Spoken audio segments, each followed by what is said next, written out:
As we speak, the negotiations are still on to thrash out the outcome document of the WTO 13th Ministerial Conference here in Abu Dhabi.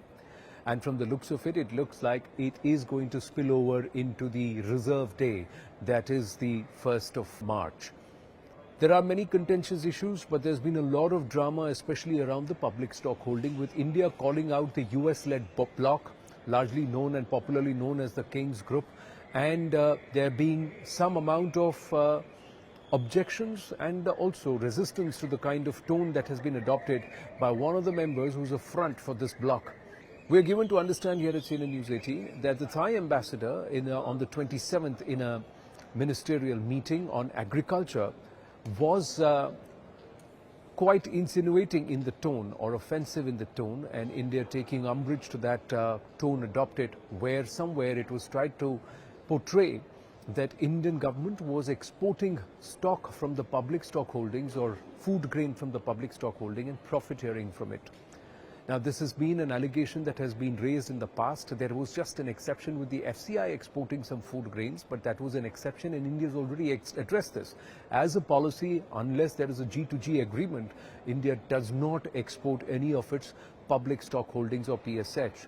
India's point of view has always been that to meet the SDG goals of zero hunger by 2030 and to meet the food security needs of a population as big as 140 crore in Bharat, the government needs to uphold or keep public stock holding of food grains, and it needs to continue to store those food grains. And this is the reason why we were able to tide over the COVID crisis without mass hunger or people dying of hunger, because we were able to provide the Pradhan Mantri Food Security Program, and that continues to be extended even today and benefiting nearly 80 crore people. Now, this is a case that India has continuously made.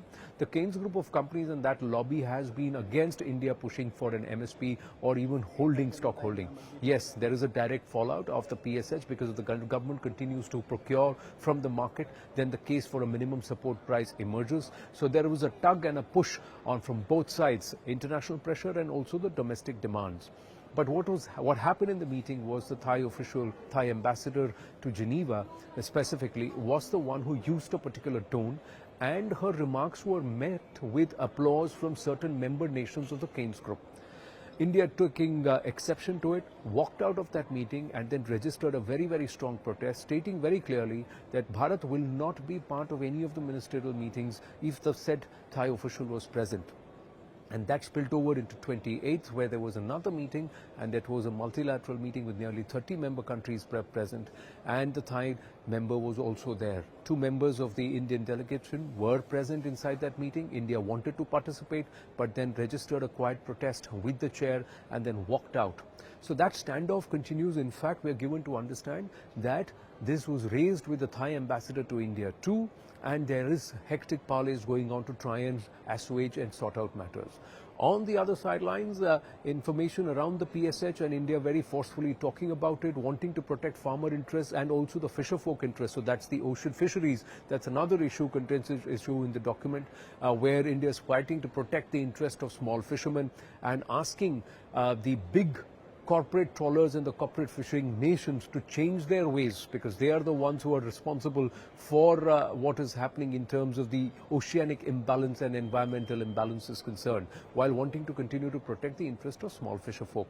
But that I'm digressing there. Let's come back to this. And Union Minister Piyush Goyal laying into the nations in the ministerial meeting on the 27th and on the 28th, ladies and gentlemen, and he was very, very strong in voicing India's opinion, and also bashed, or let's say was very hard on this entire US-led bloc of developed nations, asking them to hold good on what was a peace clause agreement a decade ago in Bali in 2013 with respect to public PSH, and said that there should be a permanent seal on this matter and should be incorporated into the WTO outcome and give it a certain level of permanency. And this has been a long-standing demand, and now India has taken a non-negotiable position on the same.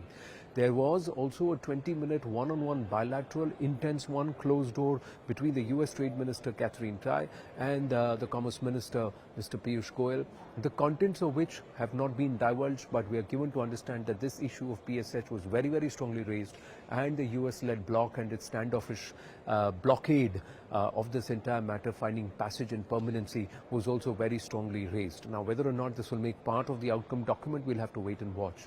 On the other hand, there has been also an effort by China to try and push its IFT, the Investment Facilitation for Development Agreement, where it's largely a grouping of the BRI nations. It's 123 plus countries, nearly 130 now, who China says it wants a plurilateral arrangement under Annexure 4. Now, plurilateral arrangements find their passage into the WTO Charter via Annexure 4, but India's position and South Africa's position has been very strong that this is a non-trade issue. Now, this investment initiative has got nothing to do with trade, and that's why it is not a WTO issue, and it should not be raised on the WTO forum. So this entire BRI grouping led by China, largely BRI grouping led by China, well, that's been thwarted. This is a push that China has been trying to make since 2017, but now this has now been once again thwarted, and it will not, we are given to understand, find any mention in the outcome document.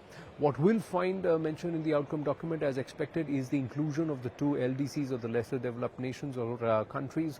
That includes Comoros, and India had made a strong pitch for them to be included, and that is something which will be spoken about. India has also very clearly said that the moratorium on e-commerce transmissions and customs duties on e-commerce trade, that needs to come to an end. It lapses on the 31st of March. India has said that it needs to be thoroughly re-examined. There are other nations who want the moratorium to extend, but India is not in position for the same. Now, what makes the outcome document, we'll have to wait and watch, but clearly there is a bit of a stalemate on certain issues where India is now going to say that we are not going to blink. As far as the Thai official is concerned, whether that matter is settled outside of the WTO ministerial, we'll have to wait and watch if the creases are smooth and if there is a retraction of the comment. But India is very, very clear that they will not participate in any discussions as long as that Thai member is present at the WTO.